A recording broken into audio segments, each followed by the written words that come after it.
जहाँ कहीं भी आपको परमेश्वर से कुछ भी चाहिए, आप तभी पाएंगे जब आप परमेश्वर के विधान और नियम को पूरा करते हैं। शांतमा कांदला विहींदलिय रलंत्रन कोंसोत्रमा करल संतन कोरल समंतन विहींद्रलिय। महान परमेश्वर, महिमा के परमेश्वर, अनुग्रह के ईश्वर, सत्यनिष्ठा के ईश्वर, पवित्र पवित्र पवित्र ईश्वर, आप महान हैं। आप महान हैं प्रभु, आपके जैसा कोई नहीं है। आप अद्भुत हैं, आप सर्वशक्तिमान हैं। हम हमेशा अपने जीवन की जरूरतों के लिए परमेश्वर के सामने हैं। प्रभु ने कहा है, यदि कोई तुम्हें 1 मील जबरन ले जाए तो 2 मील उसके साथ जाओ, दूसरा मील भी उसका साथ दो, उसके साथ चलो। प्रभु के सिद्धांतों पर ध्यान दीजिए। परमेश्वर के राज्य ऐसा ही है मेरे प्रियो। परमेश्वर के राज्य की वस्तुओं पर ध्यान लगाइए, प्रार्थना कीजिए, विश्वास कीजिए, समर्पण कीजिए, मध्यस्थता कीजिए। प्रभु के पवित्र पवित्र पवित्र पवित्र हाथों में अपना सर्वस्व समर्पण कीजिए। परमेश्वर दयालु है, परमेश्वर कृपालु है, परमेश्वर महामही है, परमेश्वर जीवंत ईश्वर है। वो आपसे बिना किसी शर्त के प्यार करता है। आपको बिना किसी शर्त के आपके ऊपर अनुग्रह करने वाला ईश्वर है। क्रूस उठाते समय और पापों का प्रायश्चित करते समय उसने हमारे पापों को तराजू में तोला नहीं था मेरे प्रिय। उसने ये नहीं देखा था कि हम कौन हैं, हम क्या जीवन जीते हैं, हमने कितने गलतियां की हैं। नहीं मेरे प्रिय, उसने हमें माफ कर दिया। जो दुख हमारे थे, जो दंड सहना हमको था, जो क्रूस उठाना हमको था, जो असहनीय पीड़ाएं हमारी थी, जो अपमान उपहास पाप के कारण लज्जा हमें सहनी थी, वो मसीह ने सही है। उसने हमारे जीवन में क्षमा के बदले में सिर्फ यही चाहा कि हम उसको बदले में प्यार करें और उसकी आराधना करें। उसने बदले में यही चाहा कि हम बिल्कुल उसके समान हो जाएं, कि जैसे उसने बिना शर्त के और पक्षपात के दूसरों को माफ किया, उनको प्यार किया, उनकी परिस्थितियों को अपना लिया, हम भी उन्हें प्यार करें, उनको माफ करें और उनकी परिस्थितियों को अपना लें, उन पर दया करें। दया करो और तुम्हारे ऊपर भी दया की जाएगी। उसने कहा दो और तुम्हें भी दिया जाएगा।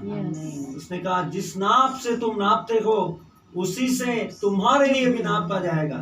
इसलिए जब तुम देते हो तो तुम्हारी नाप दबी हुई दबा दबा कर हिला हिला कर और ऊंचा सीग लगा कर दो, ताकि जिस नाप से तुमने नापा है उसी से तुम्हारे लिए भी नापा जाए। परमेश्वर महान है। उसने कहा मेरी आज्ञाओं को मानो, मेरी आज्ञाओं पर ध्यान दो, परमेश्वर की चेतावनियों पर ध्यान दो, मानवीय सिद्धांतों को अपने जीवन से अलग करो। मानवीय सिद्धांतों के अंदर कसौटियां हैं, मानवीय सिद्धांतों के अंदर तर्क है, मानवीय सिद्धांतों के अंदर इस विश्व की परिस्थितियां हैं। मानवीय सिद्धांतों के अनुसार हम आत्मिक जीवन नहीं जी सकते। परमेश्वर के साथ हम बुद्धि में भी और आत्मा में भी तभी जी सकते हैं जब हम परमेश्वर के समान, परमेश्वर के वचनों के साथ संगति करते हैं। इसलिए यदि हम प्रार्थना में हैं और हमें स्मरण है, हमें याद है कि आज सुबह से लेकर शाम तक हम 3 बार 4 बार 2 बार अपने परिवार या पड़ोसी या अपने अधिकारी या जहां हम काम करते हैं अपने कर्मचारी सहपाठी भाइयों से हमारा मनमुटाव हो चुका है, हम उनसे गुस्सा है या वो हमसे गुस्सा है, ये समय है। आप उनसे व्यक्तिगत रूप से नहीं मिल सकते, लेकिन आप उनका नाम लेकर आत्मा में, मन में, हृदय में उनसे माफी मांग सकते हैं, उनको माफ कर सकते हैं और बोल सकते हैं कि भाई मैंने या बहन मैंने आपको पूरे पूरे दिल से माफ कर दिया है।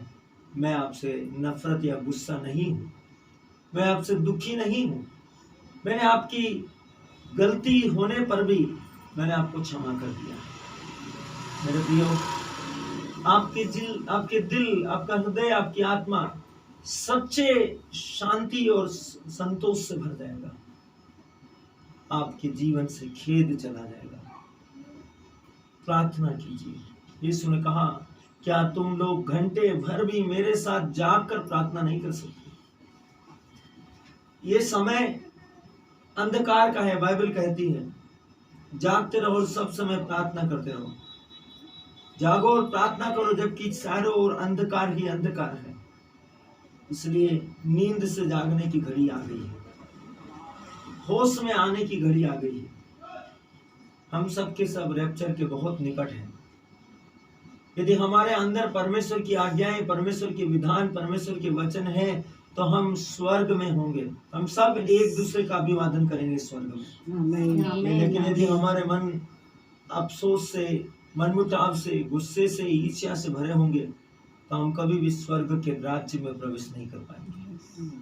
प्रार्थना कीजिए, परमेश्वर आपको ब्लेस करे, परमेश्वर आपको अनुग्रह दे, परमेश्वर आपको आशीष दे, परमेश्वर आपको उद्धार दे, परमेश्वर आपको अनंत जीवन दे। आप परमेश्वर की शांति पाए। आपका जीवन, आपका परिवार, आपका घराना, आपके रिश्तेदार, आपके पड़ोसी, आपके बच्चे, आपके जीवन के सब सुख और शांति को आपके साथ बांटे और आप सब एक साथ परमेश्वर के राज्य में प्रवेश करें। परमेश्वर ने कहा है यदि आप गुस्सा है, यदि आपकी नजर में किसी के लिए घृणा है, आपके हृदय में किसी के लिए क्रोध या मनमुटाव की भावना है, प्रभु ने क्या कहा था? इससे तो अच्छा होता है कि आप अंधे, लंगड़े, लूले या काणे स्वर्ग के राज्य में प्रवेश करते हैं। आंख होने के बाद भी यदि आप स्वर्ग होने से वंचित, स्वर्ग में जाने से वंचित है, तो परमेश्वर का वचन कहता है आपके शरीर के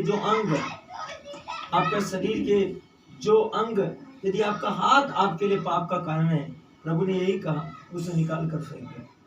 अच्छा है कि आप ढूंढे हाथ परमेश्वर के राज्य में प्रवेश करें।